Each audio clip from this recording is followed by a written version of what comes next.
என் அன்பு பிள்ளையே, உனக்கான நன்மைகளை செய்து கொடுப்பதற்காகவே உன் தாயானவள் இன்று உன்னை தேடி வந்திருக்கின்றேன். என் பிள்ளையே, இன்று உன் அம்மா உன் வாழ்க்கையில் நிறைய அதிசயங்களை நடத்தி கொடுப்பதற்காகத்தான் இன்று உன்னை தேடி வந்திருக்கின்றேன்.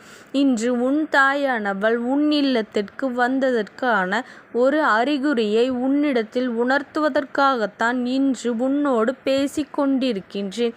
என் பிள்ளையே, தெய்வம் அத்தனை எளிதாக உன்னுடைய இல்லத்தில் வந்து அமர்வது யாருக்கும் கிடைக்காதது. இதை நீ நன்றாக புரிந்து கொள்ள வேண்டும். அதை தாண்டி இந்த அம்மாவினுடைய வாக்கினை நீ ஏற்பதோடு மட்டுமல்லாமல் இந்த அம்மா உன் இல்லத்தில் இருக்கின்றேன் என்பதையும் நீ உணரப்போகின்றாய். என் பிள்ளையே, இதற்கெல்லாம் ஒரே ஒரு காரணம் மட்டும்தான் இருக்கின்றது. என் பிள்ளையே, நீ என் மீது கொண்டிருக்கின்ற பக்தியானது அத்தனை தூய்மையாக இருக்கின்றது. நீ இந்த அம்மாவின் மீது நம்பிக்கை கொண்டு உன் வாழ்க்கையில் நடக்கின்ற எதுவாக இருந்தாலும் நம் அம்மா பார்த்து கொள்வாள் என்று நீ முழுமையான நம்பிக்கை என் மீது வைத்திருக்கின்றாய் அல்லவா? உன்னுடைய நம்பிக்கைக்கு பலமாகத்தான் இந்த அம்மா என்றும் உன் இல்லத்திற்குள் வந்திருக்கின்றேன். நான் அங்கே இருக்கின்றேன் என்பதனை உணர்ந்து கொண்டு உன்னுடைய முயற்சிகளை நம்பிக்கையோடு செய்ய வேண்டும். தெய்வம் நம் இல்லத்தில் இருக்கின்றது என்பதை எல்லாராலும் அத்தனை எளிதாக கண்டுபிடித்து விட முடியாது. நம் பேச்சுக்கு வேண்டுமானாலும் சொல்லிக் கொள்ளலாம். ஆனால் தெய்வங்கள் உண்மையாக இருக்கின்றது என்பதை எப்படி தெரிந்து கொள்வது? தெய்வம் நம் இல்லத்தில் இருப்பது உண்மைதானா? அப்படியானால் நமக்கு என்னவெல்லாம் அறிகுறிகள் தெரியும் என்று நீ தெரிந்து கொள்ள வேண்டும் அல்லவா? அதனால்தான் இன்று உன் அம்மா உனக்கு அதனை சொல்வதற்காக வந்திருக்கின்றேன். என் குழந்தையே, நான் சொல்கின்ற விஷயங்கள் ஒவ்வொன்றும் உன்னுடைய இல்லத்தில் நடக்கும் பொழுது உன் அம்மா அங்கே இருக்கின்றேன். அது மட்டுமல்ல, என்னோடு சேர்ந்து சில தெய்வங்களும் உன் இல்லத்திற்குள் உலாவிக் கொண்டு இருக்கின்றார்கள் என்பதனை நீ புரிந்து கொள்ள வேண்டும். இந்த அம்மா சொல்வதைப் போல இருக்கின்ற பட்சத்தில் இது நாள் வரையிலும் நீ எப்படி இருந்தாலும் அதை பற்றி நீ கவலைப்படாதே. இனிமேலாவது தெய்வங்களின் மீது ஞான நம்பிக்கை கொண்டு பயபக்தியோடு வணங்கி என் குழந்தையே, அவர்கள் உன் இல்லத்தில் இருக்கும்படி நீ செய்தால் போதும். உன்னை சுற்றி வருகின்ற அத்தனை கஷ்டங்களும் உன்னை விட்டு நிச்சயமாக சென்றுவிடும். எத்தனையோ பேர் நம் இல்லத்திற்கு வருகின்றார்கள். அவர்களிடத்தில் நேர்மறையான ஆற்றலை விட எதிர்மறையான எண்ணங்கள் தான் அதிகமாக இருக்கின்றது. ஆனால் தெய்வங்கள் உன்னிலத்திற்குள் வரும் பொழுது மட்டும்தான் உன்னிடத்தில் நேர்மறையான எண்ணங்களும் நல்ல சக்திகளும் உனக்கு துணையாக நின்று உன்னுடைய காரியங்களை எல்லாம் வெற்றியாக்கி கொடுக்கும் என்பதனை நீ மறந்துவிடக்கூடாது. தெய்வங்கள் உன் இல்லத்தில் இருக்கின்றது என்றால் இனி உன் வாழ்க்கையில் என்னவெல்லாம் நடக்கப் போகின்றது, இதையெல்லாம் நீயாகவே உணரப்போகின்றாய். என் குழந்தையே, உன்னுடைய இல்லத்தில் நான் வந்துவிட்டேன் என்றால் அங்கே இருக்கின்ற பிரச்சனைகள் எல்லாம் தீர்ந்துவிட்டது என்றுதானே அர்த்தம். எல்லா கஷ்டங்களும் இதுவரை உன்னை மாறி மாறி வந்து புரட்டி எடுத்து எல்லாம் நான் அறிவேன். அத்தனை கஷ்டங்கள் இருந்தும் உன்னை நான் மீட்டுத்தான் எடுத்து வந்திருக்கின்றேன் என் பிள்ளையே. அதனால்தான் நீ இப்பொழுது என் முன்னால் நின்று இதையெல்லாம் கேட்டு கொண்டிருக்கின்றாய். என் செல்லமே, இத்தனை பிரச்சனைகளையும் தாங்குவதற்கான மன வலிமையை உன்னிடத்திலே நான் எப்பொழுதும் கொடுத்திருக்கின்றேன் அல்லவா?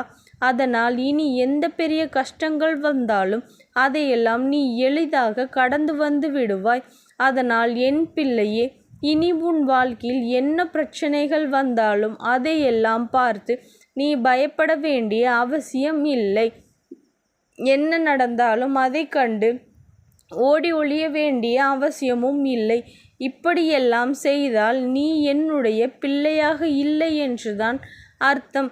என் தங்கை, இப்பொழுது சில விஷயங்களை உன் வாழ்க்கையில் பல நல்ல முன்னேற்றங்களை ஏற்படுத்தி கொடுக்கும். சில விஷயங்களை உன்னுடைய இல்லத்தில் இருக்கின்ற தெய்வ சக்தியினை அதிகரித்து கொடுக்கும். மேலும் எந்நாளும் நீ பூஜைகளை செய்து கொண்டிருக்கின்ற தெய்வங்களுக்கு உன்னிடத்தில் ஒரு நல்ல விஷயத்தை நடத்தி கொடுக்க வேண்டும், உனக்கு அவர்களின் ஆசிகளை கொடுக்க வேண்டும் என்று எண்ணிக்கொண்டு இருக்கின்றார்கள். அதனால் தெய்வங்களிடமிருந்து நீ அவர்களினுடைய முழுமையான ஆசீர்வாதங்களையும் அன்பையும் பெற்றுக்கொள்ள வேண்டும்.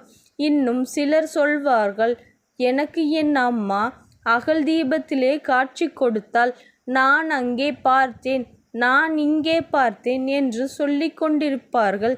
நமக்கு நம்மம்மா காட்சி தருவாளா என்று பார்ப்போம் என்று ஒரு சோதனைக்காக செய்து பார்ப்பார்கள். அவர்கள் எல்லாம் அதற்காக மட்டும் பூஜை செய்வார்கள்.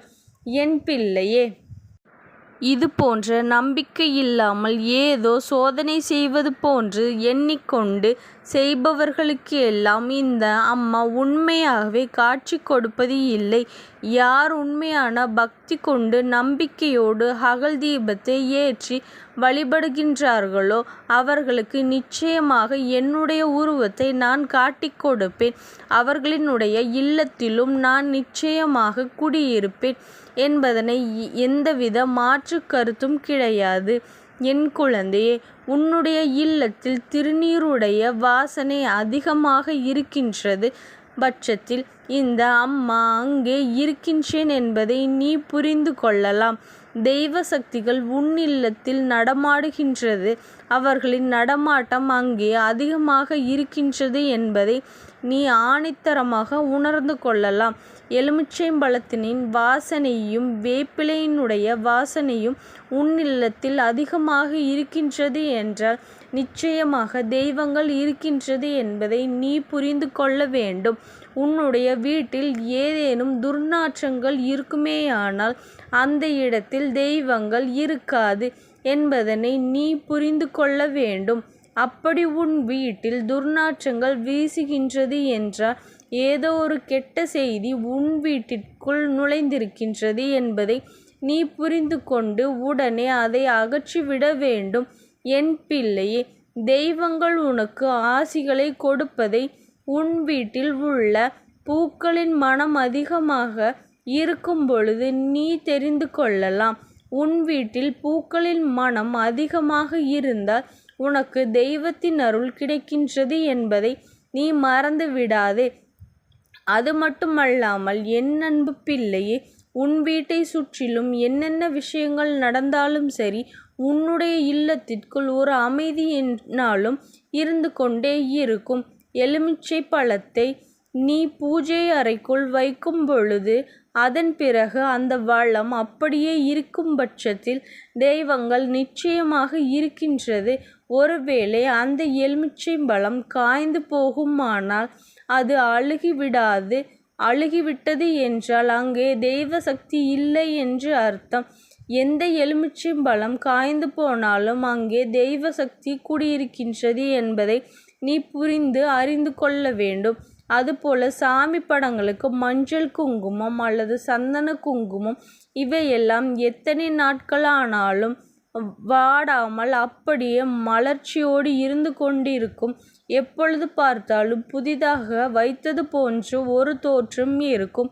என் குழந்தையே, அப்படி இருக்கும் பொழுது உன்னுடைய இல்லத்தில் தெய்வ சக்தி இருக்கின்றது என்பதனை நீ புரிந்து கொள். அவர்கள் அங்கே நிரந்தரமாக இருப்பதனால்தான் அதனை நிச்சயமாக ஏற்றுக்கொண்டு மங்களகரமாக எந்நாளுமே அமர்ந்து இருக்கின்றார்கள். என் பிள்ளையே, உனக்கு ஆசீர்வாதத்தை கொடுத்து கொண்டிருக்கின்றார்கள் என்பதையும் நீ புரிந்து கொள்ள வேண்டும்.